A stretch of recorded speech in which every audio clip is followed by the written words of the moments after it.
So tonight we go into explore part two of the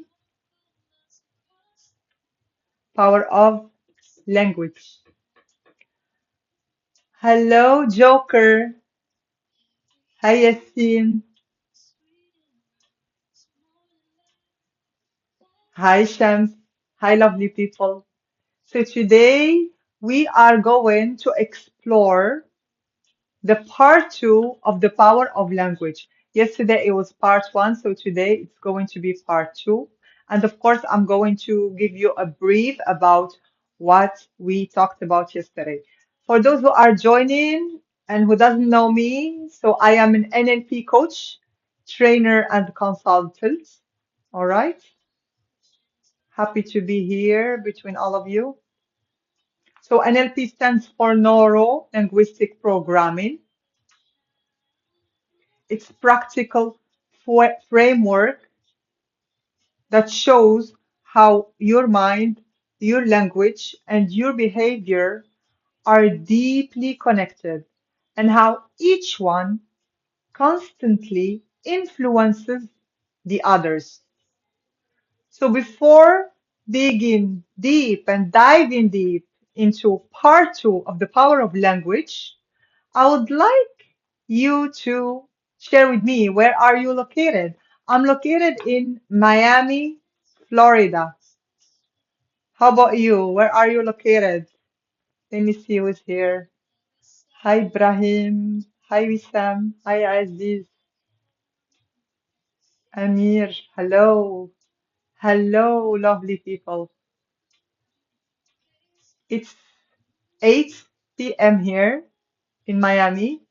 What time is it there in where you are? So share with me, where are you located? If you are in the States, share with me which states you are located in. Curious to know. Hello, Milud. Hello, Aziz. Hi, Naima. So lovely people. Where are you located? I'm located in Miami, Florida. Okay, we have somebody else from Florida. Hello, hello, people from Florida. Who else is from the States? I'm curious to know which states you are located in. Hi, Kiko.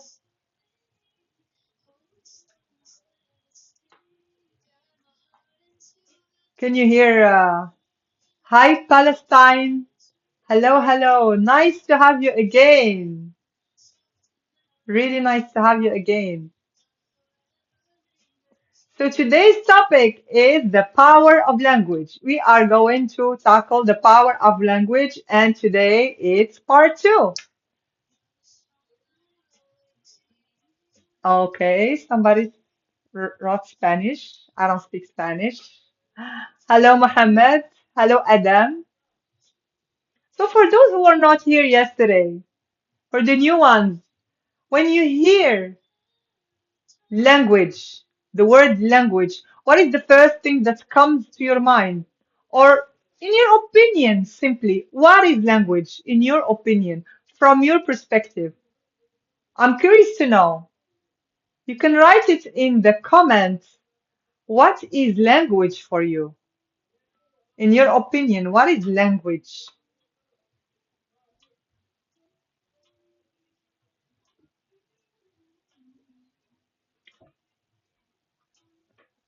What is the topic about? So today's topic is the power of language, part two. Yesterday was part one, today part two. And of course, before we go into dive deep into part two, I'm going to give you a brief about yesterday so that you know what I talked about yesterday. All right, so let's see who did answer. I hope I answered you, Palestine. Outcasters, communication. Okay, thank you for your comments. Exactly, language. We use language to communicate, to share, to express. And if we take the term language, what is it for you? I would like to see other comments. So thank you, Outcast. Hello, Adam. Yes, you can ask me your question, Larwa, and then later on, if you would like to have conversation, yes, you can be my guest. But for the time being, let's first try to wait for more people, and I'll give you a brief introduction about what I talked about yesterday.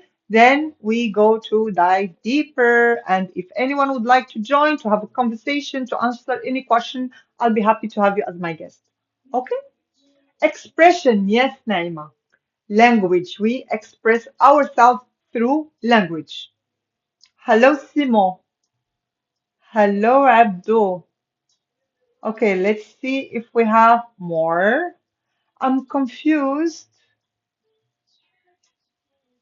The big amount of resources in the net. All right, it's good to have resources. That's beautiful. Ahmed. Hello, Abdul. Okay, doing great. Thank you for asking.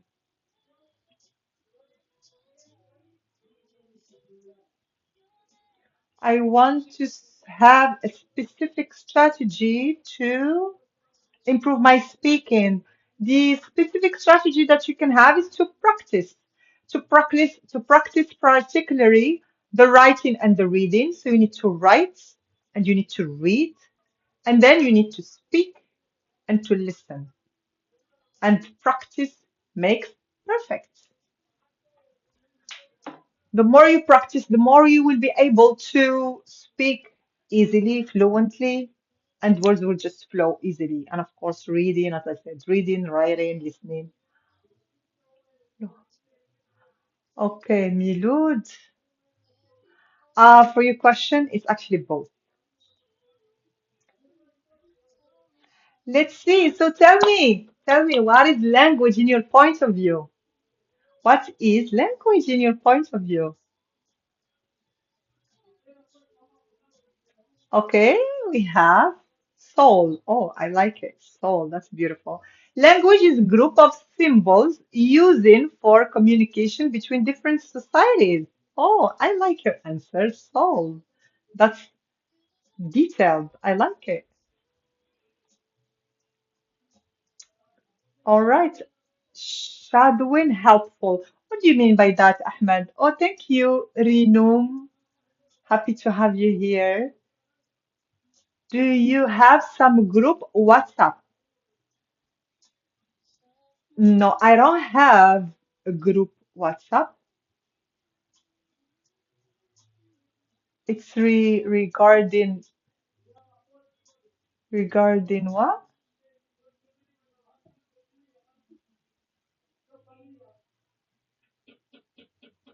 Okay.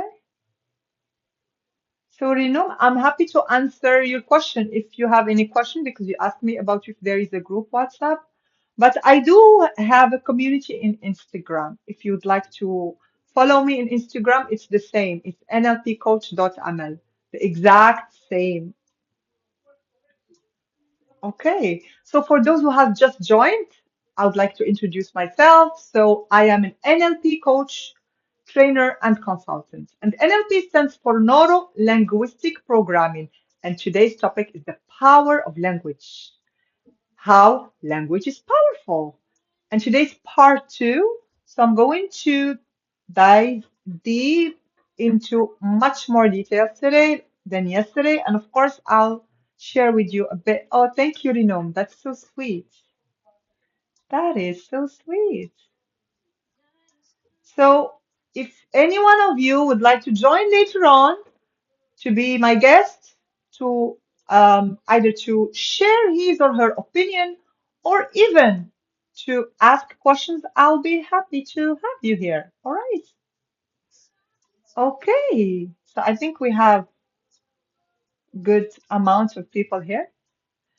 So let's answer the first question. What is language?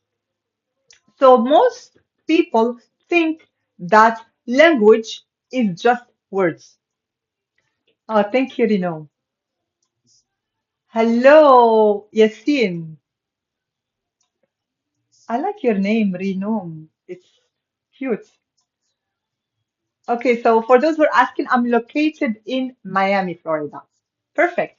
So most people think language is just words. For those who were there yesterday, I'm just going to give a brief introduction about what I talked yesterday, and then I'm going to dive deep into today's, the carrying on, the part two. Okay, perfect. So as I said, most people think language is just words. And from an NLP perspective, language is more than just words. So, language is the system through which human beings create meaning, communicate reality, and even influence emotions. All right? So, create meaning, communicate reality, and influence emotions. How is your relationship with philosophy? Yes, as much as I can,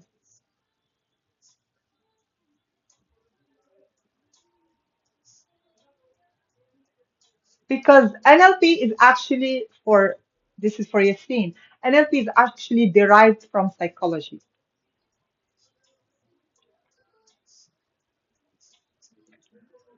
So I will share with you the two forms that exist in the language. So in language, there are two forms. There are the verbal language and the non-verbal language. So just stay with me and concentrate on this because we usually think that language is just words, but language exists in two forms, not four, two forms. Okay. So we have the verbal language and the non-verbal language. The verbal language is the words we speak. The non-verbal language is the body, the tone, the posture, the facial expression, the eye contact, we can call them body language. Okay, let me go back if I missed one of your comments. You never studied English at school. Okay, so even if you didn't study it at school, Renome, you can always study it. Always good to learn. Perfect. So as I said, if anyone wants me to host him, just write me in the comments what would you like to talk about, and I will start hosting people in a while. All right, let's see. Can the language be an illusion? For example, morning star and evening star is the same. Hmm. What do you mean by can language be an illusion?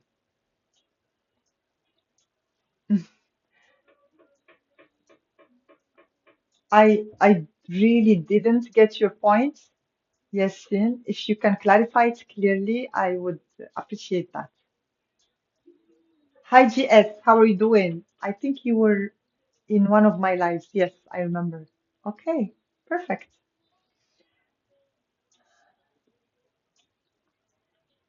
So, thank you, Rino. So, I would like to share with you something very important.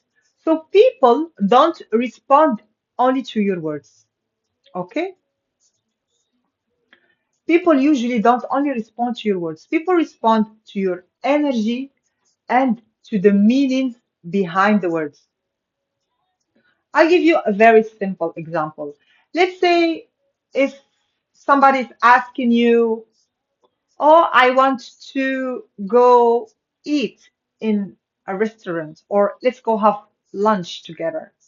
So when you say to the other person, your friend, family member, your colleague, doesn't matter, he's asking you, okay, let's go have lunch. And then you answer him, yes, okay, let's go have lunch. And we have another answer, which is, okay, let's go. Why not?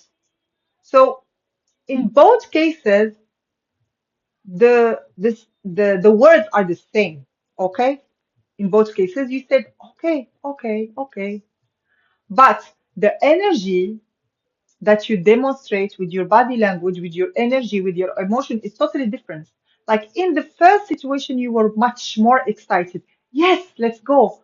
Whereas in the second situation, you were like, okay, let's go. All right.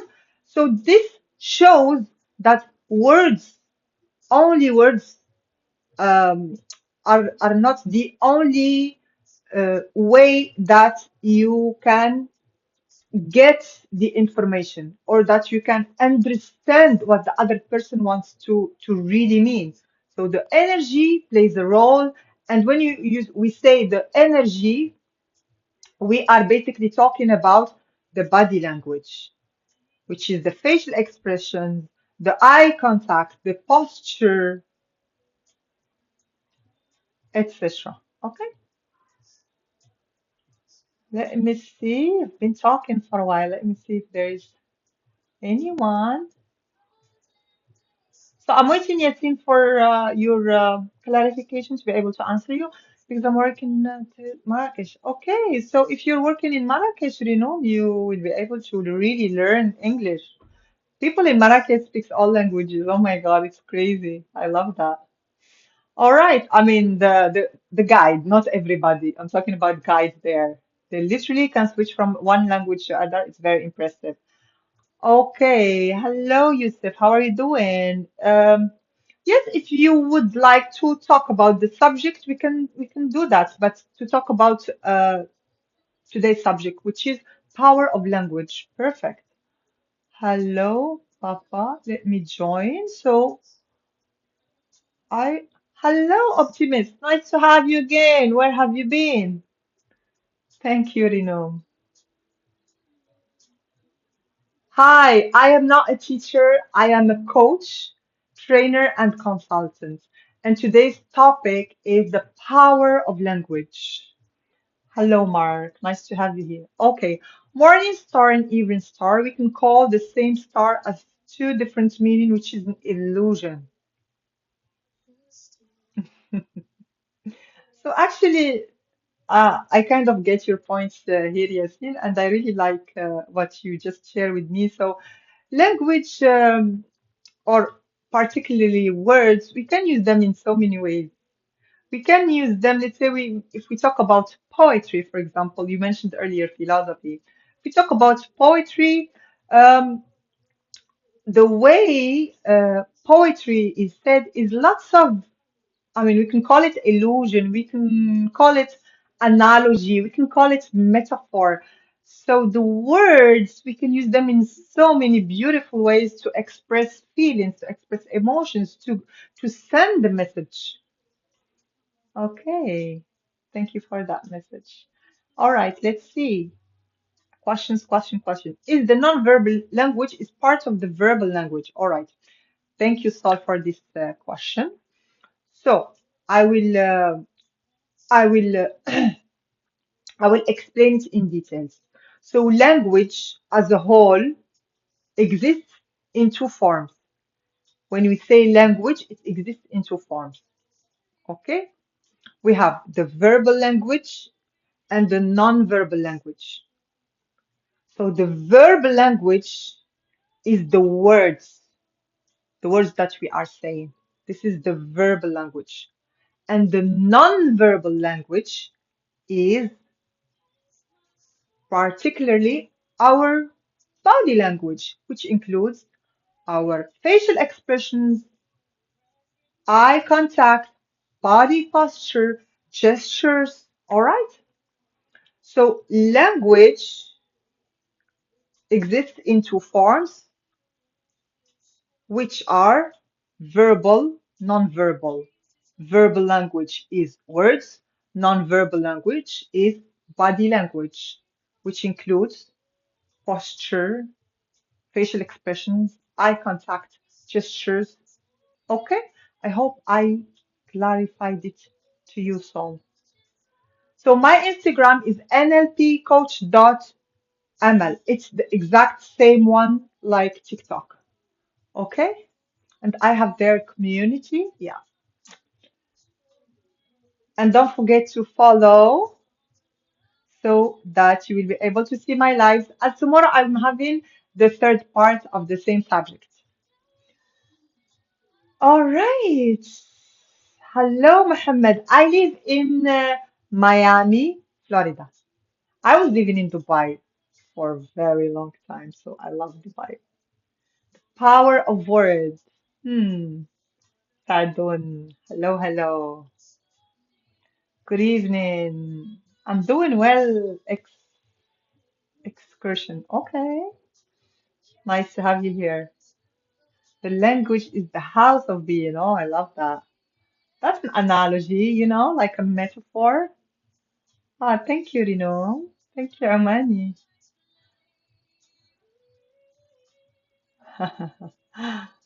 Okay, Mohammed, that's funny. Perfect.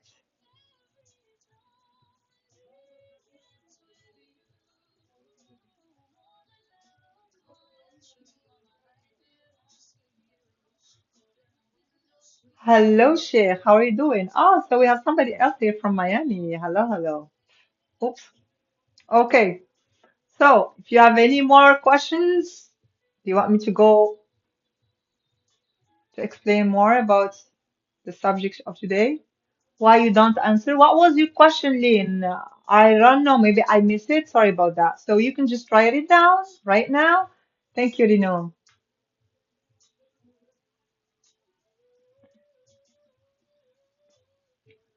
Everybody's asking me if I have a WhatsApp group. Maybe I have to do that.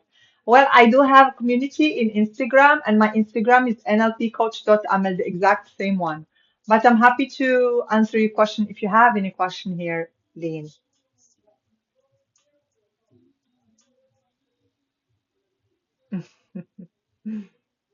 Thank you, Rino. Perfect. So I will go through a quick a quick research that I shared yesterday, which is regarding the difference between the verbal language and the non-verbal language. Okay, so there was a psychologist, and his name is Albert Mehrabian. Okay, he's a communication psychologist, and he did the research. And please hear me out on this because this research is very accurate. So when human beings communicate emotions, attitude, or credibility, the impact of the message is not determined primarily by the words themselves, as I shared with you the other example. Okay? So his studies suggest that, and hear me out on this because this is very important.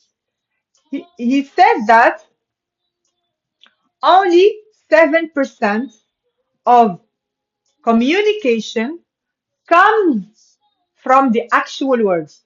So only 7% is from the words. And the other percentage is we have 38% comes from the tone of voice, and then 55% comes from nonverbal communication. It's like the example I shared earlier about the restaurant. Okay? And I'll share it quickly for those who have just joined, is if somebody asks you, okay, let's go have lunch, and then there are two different responses with the same words. So you could say, yes, let's go have lunch. Yes, I want to go have lunch. And then there is another response which is, yes, let's have lunch. So in these two situations, in these two cases, you are utilizing the same word, which is yes. But the nonverbal, the body language is totally different. And that shows and that give a totally different message from the first situation than the second situation.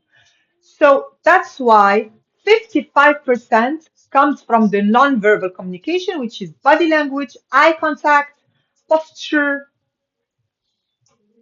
what else? Gestures, and 38 from the vocal, the tone of voice, and then 7%, only 7% is from the words. Perfect. So now I'm going to dive deep into more details. And I want to clarify something very important regarding this research is this percentage apply mainly when people are interpreting feelings, attentions, intentions, and attitudes, not when transmitting purely factual or technical information. All right. I think I have a lot of messages that I missed. Let me see.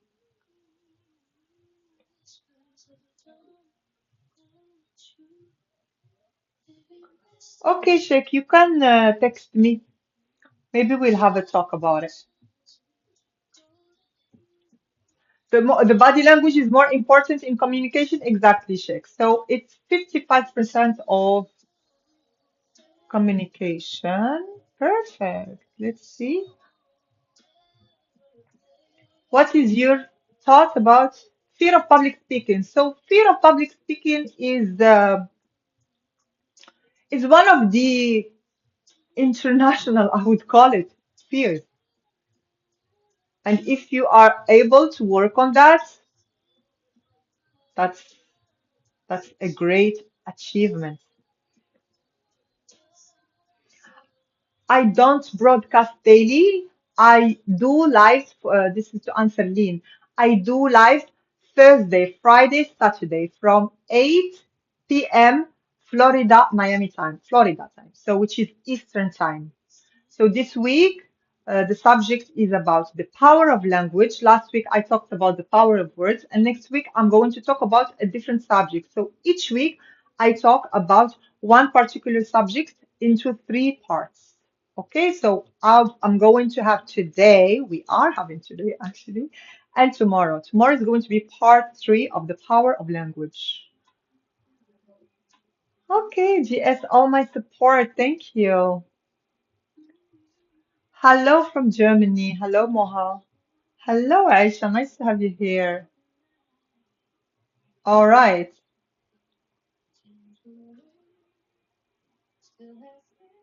You're welcome, Lynn. I hope I answered you. So let's now focus mainly on words. Okay? So words create internal states. How is that? Our words create internal states. So let's start with something very simple here. And hear me out on this. Imagine someone says to you, you always fail. Someone is telling you, you always fail. So here, notice what happens in your body. If someone is telling you that statement, which are words, you always fail,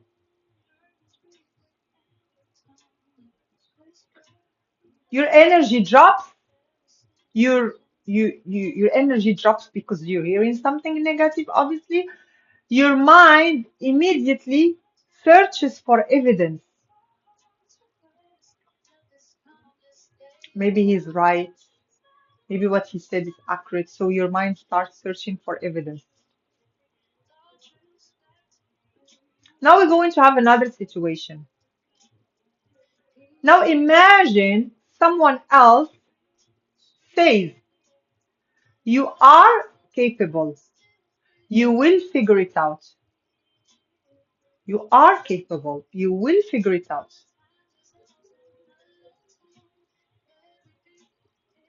Here your body would get those words differently. So different words, different emotional response. Different words, different emotional response. So it's actually the same brain and the same person, but because there is a different words, we would have a different internal state. I hope I'm kind of clear in that.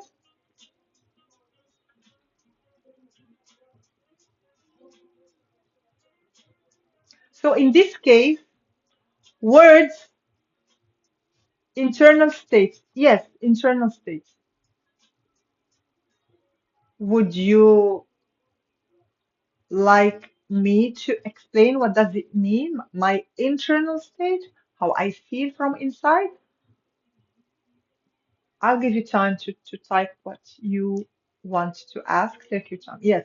The internal state is how you feel inside of you. So if somebody's telling me something positive, I will feel good. If somebody's telling me something negative, I will feel bad. So words are not just communication. Words are emotional triggers. Emotional triggers.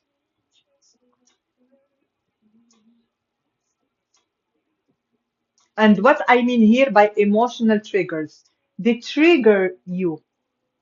They trigger images that you might have in your mind. They trigger memories, past memories. They activate beliefs. And those internal reactions change how you behave. We sometimes use the word, he triggered me. He told me something negative that triggered me. It means he triggered something in me. Something is already there. Maybe I have a limiting belief about myself. And when he said it, he triggered me. He triggered something that I have already inside of me.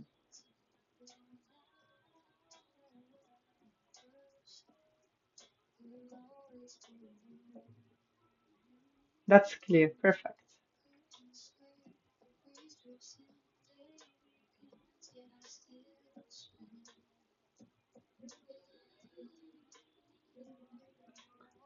Hi, Said. How are you doing today? So let me repeat it one more time. So words are emotional triggers. The words that we are saying are emotional triggers. So for those who have just joined, today is part two of the power of language. So words are emotional triggers. Why?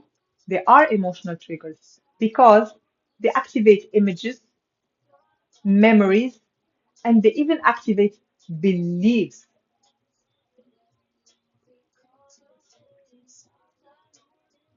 Any questions so far? Because those internal reactions change how you behave. And let me give you an example here.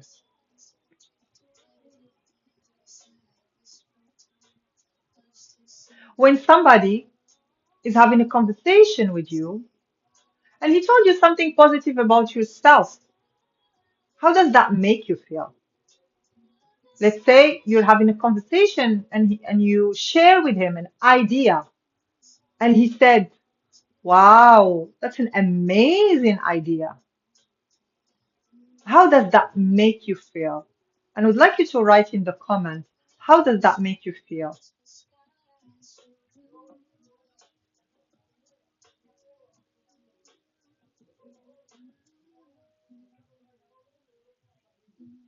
How does that make you feel? Proud. Yes, optimist. Exactly. You feel so proud. Wow, I have an amazing idea. So when you feel proud, it does trigger, it does trigger your internal state. And therefore, it activates your emotions. Okay. Humanity, motivation, perfect. And then happy. Yes. So when somebody is telling you positive words, you feel motivated, you feel happy, you feel proud, and it activates images. Maybe you started seeing yourself as somebody who is really creative or smart. And it might also activate memories. memories in the past when you achieved something and you had people congratulating you or applauding you for your great achievements. Or maybe it activates belief that you already know that, yeah, I am somebody who is amazing, who have a creative mind, who is smart.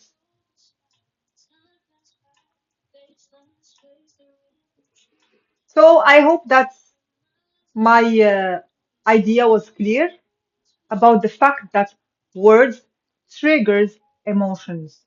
They are not only there to communicate, but they also triggers emotions. All right. And let's talk here about how language program the mind. And this is very important because a lot of people, they often ask me, okay, I do have negative thoughts. I do have negative beliefs. I think bad about myself. So here I'm going to share with you the roots. Why you think bad about yourself? Why you have negative thoughts? Because language programs the mind. Your mind has been programmed by negative language. Your mind has been programmed by negative language. It means you have been hearing so many negative words that it becomes your internal thoughts. Okay. Bakri would like to join as a guest. Would you kindly share with me in the comments what would you like to talk about? Because I'm happy to have somebody as a guest today. But first, if you can share with me in the comments what would you like to talk about, or if you have an opinion regarding what I am talking about. Okay. Hello, George. How are you doing? Any questions so far, or should I carry on? Because what I'm going to share with you is really important, is very significant.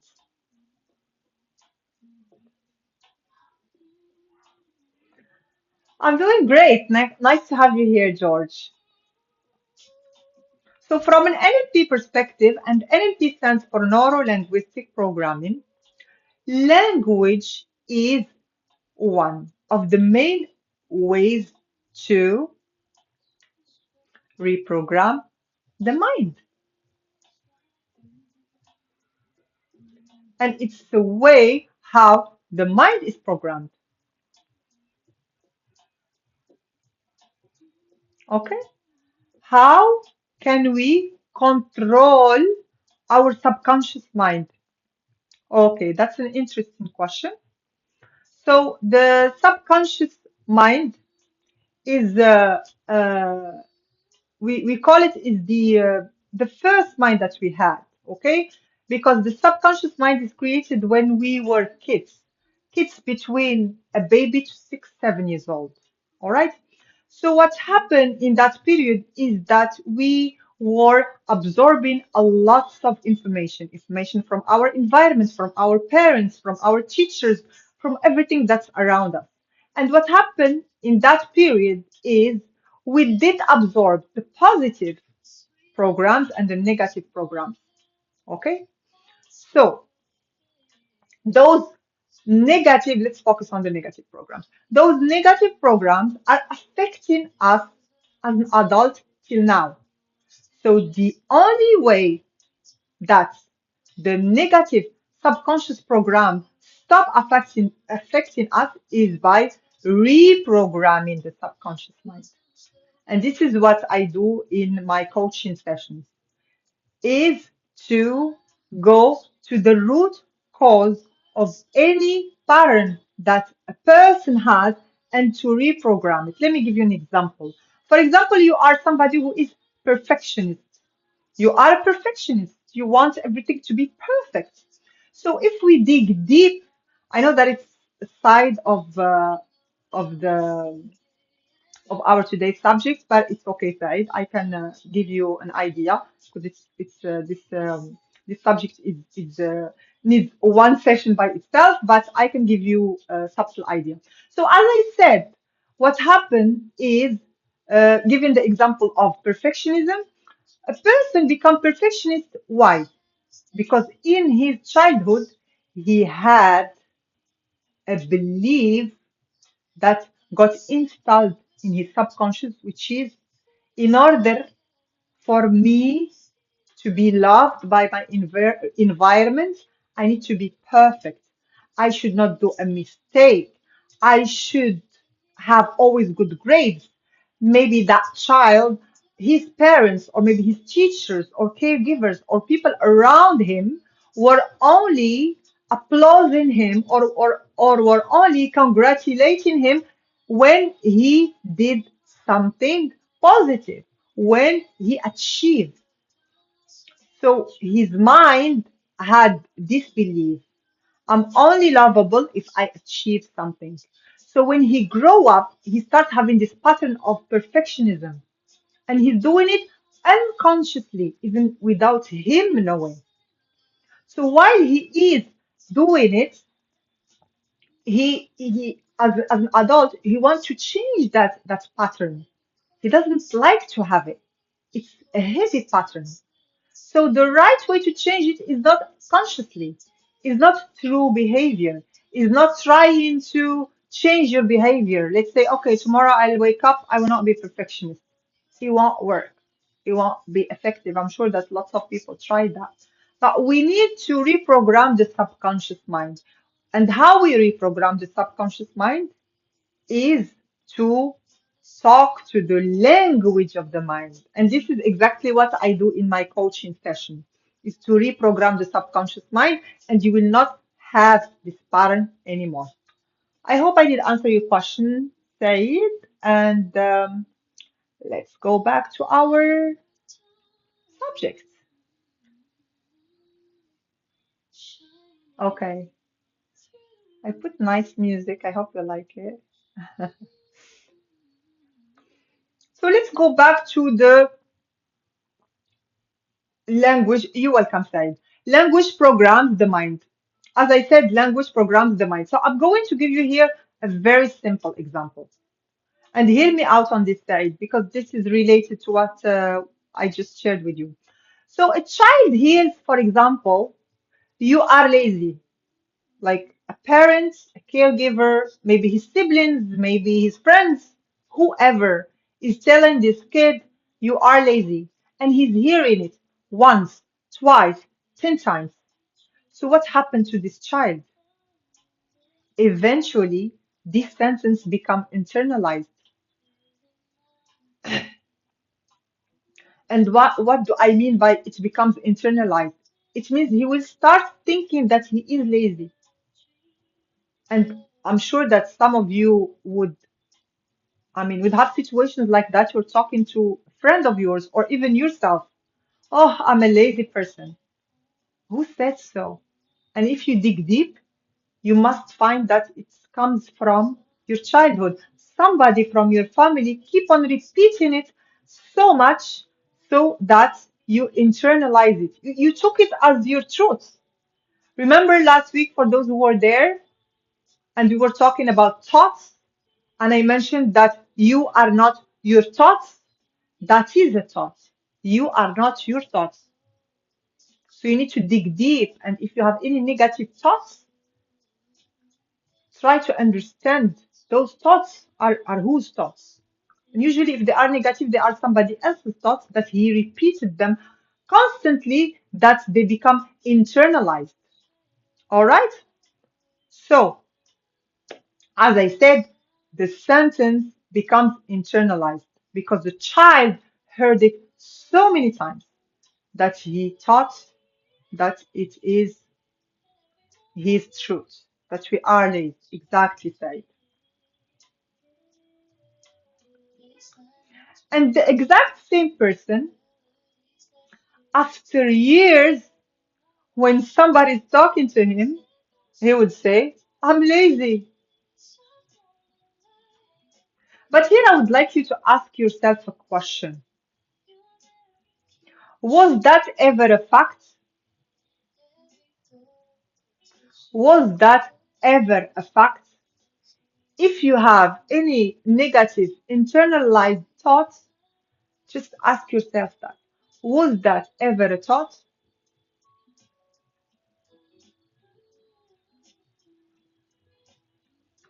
Or sorry, what I want to say, was that even a fact?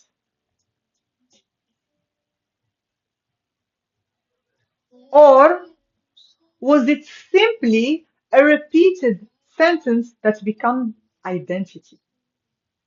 A repeated sentence that became identity. A question opens your mind and statement closes your mind. Exactly, Said. You got it all right.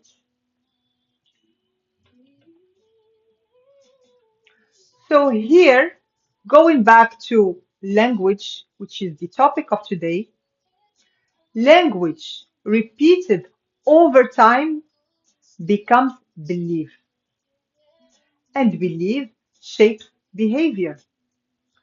That's why we always say to people, and I don't like to use the word advise, but this is something that's quite known, and if the individual can do it, it's good. If not, it's okay. But being around negative people, people who always repeat negative language, would sooner or later affect you because words have energy. Words are powerful. And as I share with you this example, just a child or even an adult hearing a negative statement for so long, he or she internalized it and became an identity, a belief, then an identity. So here I'm going to uh, put a light on the language we use with ourselves. And I would like to ask you here, how do you talk to yourself? I'm curious to know. What is the language that you use with yourself? Let me just get water.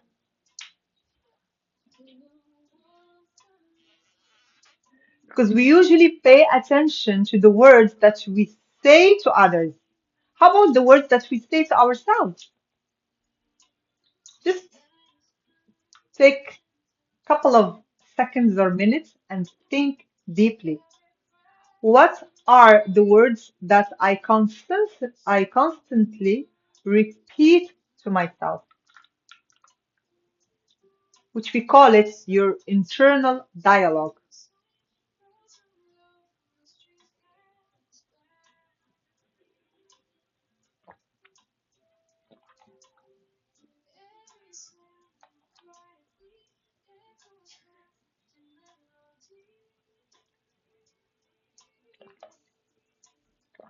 Hello, Abdulaziz. Sir Abdulaziz. I criticize myself.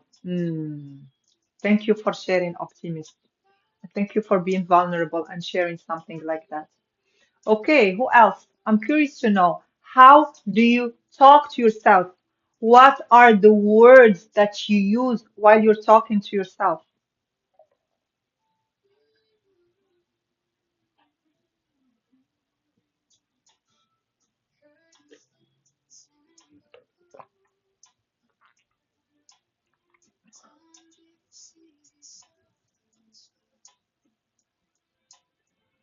Yes, exactly, Milud. So, Naima, tell me, what are the words that you say to yourself? Okay. Honestly, I reach a point, I don't talk to myself, I just stay silent. Okay, Mahruz. So you don't say anything to yourself? Like literally nothing? You don't have an internal dialogue? I'm just curious to know. Just give yourself a minute and see. Maybe what you shared is true. Yeah, you don't even talk to yourself. Maybe no. Okay, let's see. Optimist. I should have been smart. I should have been smart. Naima, sometimes positive, sometimes negative. Okay, that's nice.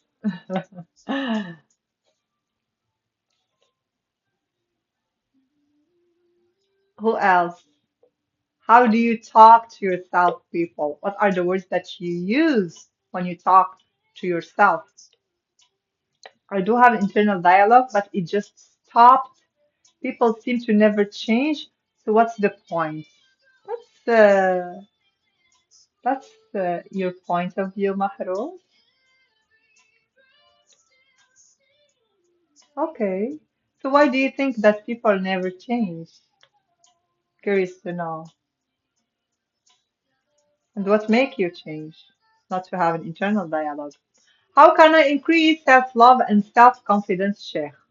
How can I increase self-love and self-confidence? That's a very deep question.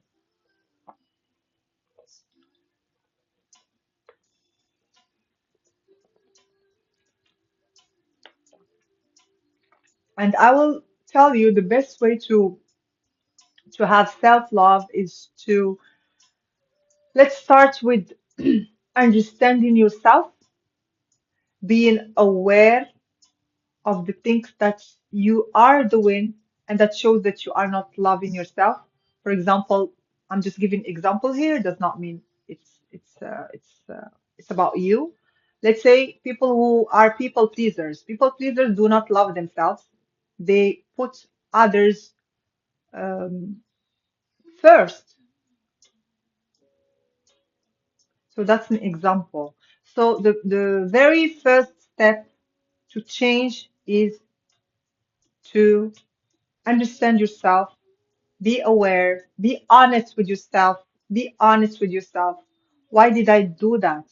Be really honest with yourself. Honesty is a very important and I would call it actually it's a fundamental component of change is to be honest with yourself. Okay. And if you want a very rapid change, you can do coaching. You can get coached, and this is what I do. Okay, and you will have a very very how can I say it? The transformation wouldn't take that long because when you do it yourself, you don't have the tools. You don't know from where to start. But I did give you the suggestion that first try to understand yourself, be honest with yourself, aware of what you are doing. Because I've been trying to change people who can't be changed, got attached, and couldn't drift away. Okay. So I would like to talk about change, Mahrous, and thank you for commenting. And I will relate to you in this point because I was like long time back, I was also struggling with the same thing, is that I was focusing on wanting people to change. And let me tell you something. We are not, or it's not our job to change the others. It's not our job. This is one. Two, change comes from inside. So if the person wants to change, he will change. If he doesn't want, he will not change. So that realization took me lots of years to really understand it. But yeah, we learn with experiences. So I'm just giving you here how I went through it and how I learned from it. And yeah, you can keep it in your back of your mind. You can really try to dig deep to understand it. But people change when they want to change. If they don't want to change, you cannot make them change. It's their will. because change, real change, only comes from inside the person. It's an inside force. It's not an outside force. All right. Yes, I am a people pleaser. Okay. Thank you for sharing and being vulnerable, Mahrous. Hmm. Yeah. I could tell because the fact that you want people to change, it means you're focused on people, you want the best for them, so you are pushing them to change, and it's not your job to do that. And I told you, I really relate to that because I was like that.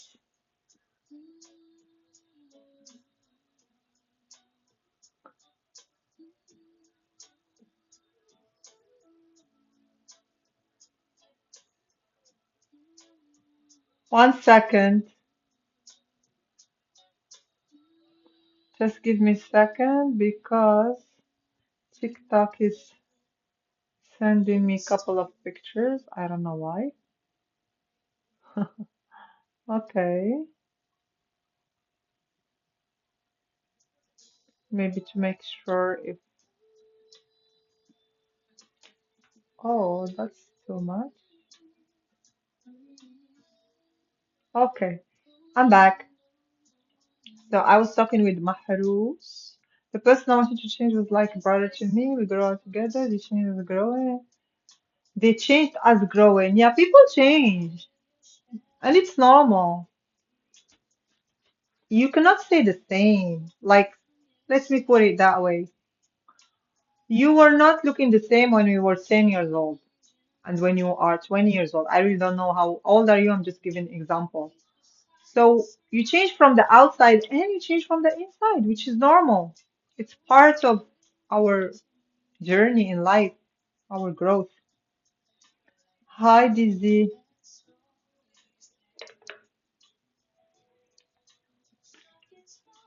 Yeah, Mahrous, you want to help them,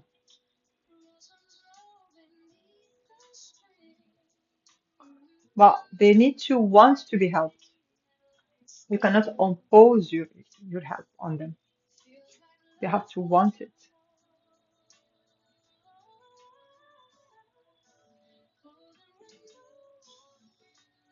And one more thing, you're when you are a people pleaser, I'm just talking about it because you mentioned it.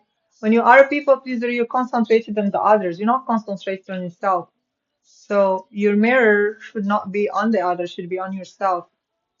So you don't need to make others change. You need to change yourself. And that needs a lot of work. Okay, Mahrouz, can I send you? If you would like, maybe next week I'm going to do coaching online. So if you would like to volunteer, if you would like, I know that it's not something easy to do in front of people, but I'm opening slots for people who wants to volunteer to be coach about one particular pattern. Okay. Share. Surround yourself with people who believe you is the key of self-confidence. Yes, it's one of the important components is to be around people who are positive, who supports you, who push you forward. That's very important. I'm new here. I just came. I just followed you. Okay, Fed. Nice to have you here, Fed. So, I am an NLP coach, trainer, and consultant. I do live 3 times per week from 8 p.m. Florida time for an hour. Okay. Today's topic is the power of language. Today is the second part. Tomorrow is the third part. Okay, so you can send me in my DM, Mahrous. And let's go back to our subject, which is the language you use with yourself. And thank all of you who shared and who were powerful and vulnerable to share really how you are talking to yourself. And let's dive deep into that point. So, as I said, most people pay attention to the words they say to others, but very few pay attention to the language running inside their mind. So, Your internal dialogue, for example, you're saying to yourself, I am terrible at this. I always mess things up. I'm not confident. Okay? Every time, and hear me out, all of you, for those who repeatedly telling themselves negative sentences. Every time you repeat those sentences, you reinforce a mental pattern. You reinforce it. You emphasize it. The more you repeat negative things, negative words, the more you reinforce it. So be careful. You reinforce a mental pattern. So your brain hears it, your nervous system responds to it, and your behavior aligns with it. If you, and I'm going to give you here an example, and that's what we call language becomes self-programming. If you instantly keep telling yourself, let's say, let me find a good example. I'm bad at sales. For example, you're working in a company and you need to know how to talk to clients and to know how to sell. And if you constantly repeat to yourself, I'm bad at sales, I'm bad at sales, I'm bad at sales. So when you say it, whether you say it out loud or in your mind, of course your brain will hear it. Definitely your brain will hear it. And your nervous system responds to it. And what I mean here by your nervous system is how you feel inside, your emotions, your sensations, your state. Therefore, your behavior aligns with it. And then you really become bad in sales. So the language becomes self-programming. So be careful of the words you use with yourself, because with those words, you are self-programming yourself.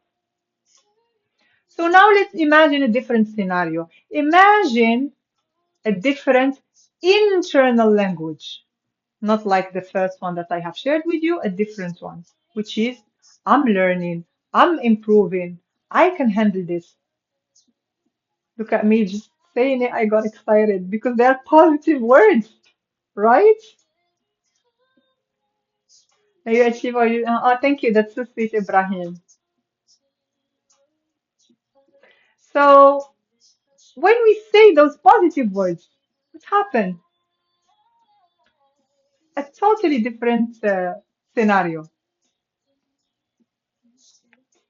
Your brains hear it, your nervous systems hear it, and your behavior aligns with it. So here we have same situation, but different internal dialogues. One is positive, one is negative, and also different emotional states when it comes to your nervous system, when it comes to your sensations, your state. Therefore, totally different behavior.